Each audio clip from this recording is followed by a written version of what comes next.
ஏ புஷ்பாக்கா, சும்மா ஜம்முன்னு இருக்கீல. என்ன ட்ரெஸ் எதுக்கா? அது மயிலு, இனிமே எல்லாம் இப்படிதான். உடம்பு ரொம்ப குண்டாகி போச்சு. டிவியில காமிச்சாவோ இந்த மாதிரி ட்ரெஸ் போட்டு தானே இந்த ஜிம்முக்கு முன்னெல்லாம் போகலாம். நானும் அங்கே போயிட்டு ஒரு மாசத்துல ஒரு 10-15 கிலோ குறைச்சிட்டு மாடர்ன் ட்ரெஸ்ஸாக இனிமேல் போட போகிறேன். எக்கோ எக்கோ நானும் வரேங்கோ. உன் ட்ரெஸ் சும்மா சூப்பரா இருக்கு. நானும் கல்யாணம் புதுசு அந்த மாதிரி ஒன்று எடுத்து வச்சேன். என்கிட்ட இருக்கு. நானும் போட்டு வரேன். நம்ம 2 பேரும் சேர்ந்து போவோம், சரியா? ஏன் மயில், நீ ஆல்ரெடி தேவாங்க மாதிரி தீஞ்சு போய் தான் கிடக்க. உனக்கு எதுக்கு ஜிம்மெல்லாம்? நான் போயிட்டு வரேன். சரி சரி, தனியா வர போற மாதிரி இருக்கும். சரி நீ வா. ஏன் மயிலு, என்ன இது? நம்ம தெருமுக்குள்ள இந்த பயலும் சைக்கிள் ஓடிட்டு தெரியவானுங்களே, அது மாதிரி தானே இருக்கு எல்லாமே. இது நம்ம என்ன செய்யணும்? எக்கா எனக்கும் தெரியலக்கா. நானும் இப்போதான் இதெல்லாம் மொத பார்க்கேன்.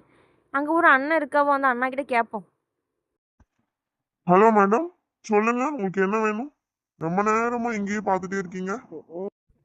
என்னன்னா நீங்க எதுக்கு வருவாவோ ஜிம்முக்கு? உடம்பு குறைக்கத்தான். ஆமாங்க சார், ஒரு 10 நாள்ல 10 கிலோ நான் குறைச்சிருக்கணும். அடுத்த மாசம் ஒரு கல்யாண வீடு இருக்கு எங்க சொந்தத்துல. அங்க போகும்போது அவ்வளோ பேர் என்னத்தான் பார்க்கணும். அந்த அளவுக்கு நான் உடம்பு குறைக்கணும். யா, ஓகே ஓகே மேடம், அதெல்லாம் தாராளமா குறைச்சிடலாம். உங்களுக்கு 10,000, 15,000, 20,000, above 20,000 பேக்கேஜ் இருக்கு. உங்களுக்கு எது வேணுமோ நீங்க ஃபார்ம் ஃபில் பண்ணுங்க. நீங்க இன்னையில இருந்தே கூட ஜாயின் பண்ணிக்கலாம். மயிலு, இந்த 10, 15, 20னா இந்த 10, 20, 25,000 தானே? ஏம்மா அந்த சைக்கிளை ஓட்டுறதுக்கு இவ்வளோ காசா கேட்பாரு இவரு? தெருமுனையில் வச்சிருக்காரு நம்ம அண்ணாச்சி கடை, சைக்கிள் கடைக்காரன்னு. 1 மணி நேரத்துக்கு 10 ரூபா தானே வாங்குறாரு சின்ன பிள்ளைகளுக்குள்ளே. ஆமாக்கா, இவ நம்மளை ஏமாத்த பார்க்காவ. இருங்க நம்ம அந்த நட்ட கேட்போம். ஏன்னா எங்கள் ஊரில் அந்த சைக்கிள் கடைக்காரு சைக்கிள் ஓட்டுறதுக்கே 10 ரூபா தான் வாங்குறாரு. நீங்கள் 10,000 ரூபா சொல்கிறீங்க?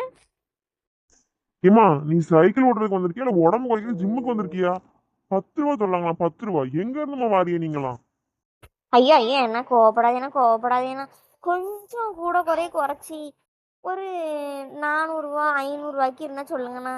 நான் வேற உடம்பு குறைக்கணுங்கிறத வந்துட்டேன். ஹலோ எம்மா, ப்ளீஸ் 2 பேரும் வெளியே போங்க. நிறைய கஸ்டமர்ஸ் வெயிட் பண்ணிட்டு இருக்காங்க. சரி சரி, வந்ததுக்கு இந்த ஊஞ்சலை மட்டும் ஆடிட்டு போயிடுறோம். ஹலோ போலீஸ் ஸ்டேஷன், இங்க 2 லேடிஸ் கொஞ்சம் கூட நடந்துக்கிறாங்க. அவங்க 2 பேரையும் பார்த்தா ஏதோ திருட வந்தவங்க மாதிரி இருக்கு. கொஞ்சம் நீங்க சீக்கிரம் வரீங்களா? ஏ வள்ளி, ஓடு ஓடு, வேலைக்கு போலீஸ் கால் பண்றாரு.